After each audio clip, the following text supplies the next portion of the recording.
We are also aware that the astral world is a living, breathing, vibrant, parallel universe to our own, with many levels of it. We're aware that the more that we become closer to our true selves and expand on our individuality and expand on our ability to be of service to other people, the more that we ascend to higher and higher realms that are more sublime and beautiful, and you could say heavenly. And as we ascend, there is no ability for a negative multidimensional entity to actually intermingle into those realms, because they exist on a sublime, beautiful type of environment where those types of thoughts, they are not shared by the inhabitants of those realms, or they wouldn't be in those realms. Right? If you're, a malicious, predatory entity, wouldn't even be able to access those types of realms because it's existing on a different thought frequency. This is why multidimensional entities, negative multidimensional entities, hang around closer to the earth, or they hang around in their own realms. Okay, so I dealt with an entity once that read my mind and attempted to continually shapeshift into whatever I was most scared of. And its goal was to get me to submit to it, was to get me to bow down and for it to become my master. And it wanted me. I was like the prize fish. It wanted me as the ultimate catch, that it could make somebody like me subservient to it. And so I battled this thing in a psychological way. And it was going into my mind and finding the things I was most scared of and shape-shifting into that, and then invading my mind with telepathic imagery and thoughts and telling me to bow before it. Serve me. I am your master now. And the thing is I know about metaphysical laws of free will in the universe, and all I could do was just have a laugh at it.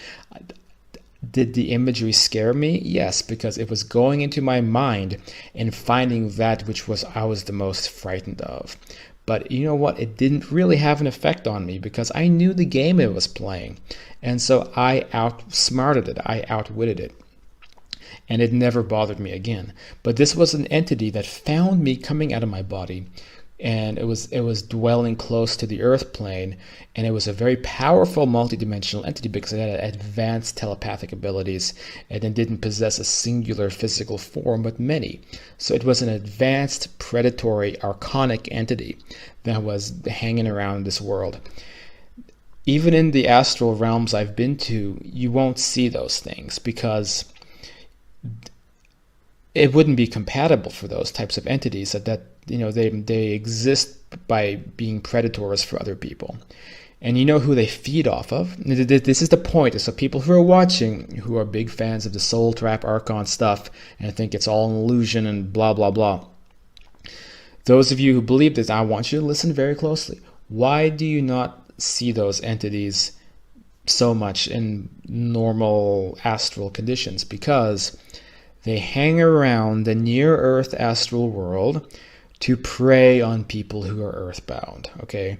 Similar to like unfortunate people in our world who are homeless get preyed on by criminals. Those of us who are earthbound and just hanging around the earth, confused, lost, desperate, angry at themselves, psychologically vulnerable, the negative Archonic entities prey on them. And then yes, anything is possible. Could they trick them into reincarnating? Yes. Could they energetically feed off them? Yes. Could they turn them into slaves? Yes. All these things are possible, but it's only going to affect a minority of the population, typically criminals, people on a low negative vibrational spectrum. You can fall victim to, for lack of a better term, demonic forces. And yes, all that is possible. They could influence us, they could feed off of us, they could use our consciousness basically to eat and make us reincarnate. All of that is perfectly possible because the victim is submitting to the entity, just like that entity wanted me to submit to it. If that entity, I don't mean to brag, but I am an advanced astral traveler, advanced whatever you want to call it, multidimensional guy. And I have an advanced psyche. I mean, I'm not bragging. This is just something I know. My psyche is advanced, the way I think, the way I perceive, and the way I can handle this type of situation. So that entity had no effect on me. Somebody who is in a vulnerable psychological position, somebody who is recently deceased, there's a real risk of a negative archonic entity preying on them. This is why we have spiritual guides. So the people arguing that your spirit guides are also negative archonic entity traps, again, I'm sorry to be blunt, but you're full of shit. Okay, you're completely full of shit. Your spirit guides are there to protect you from these types of entities. When you take this idea too far, you are falling into the actual trap that the archonic forces want you to fall into. When you reject your spirit guides, when you reject going to higher astral realms, when you reject even your loved ones who are trying to help you and meet you, then you run a risk of becoming earthbound. Many earthbound souls that we meet, they are this way because they rejected going into other realms, and they chose to stay hanging around the near-earth world.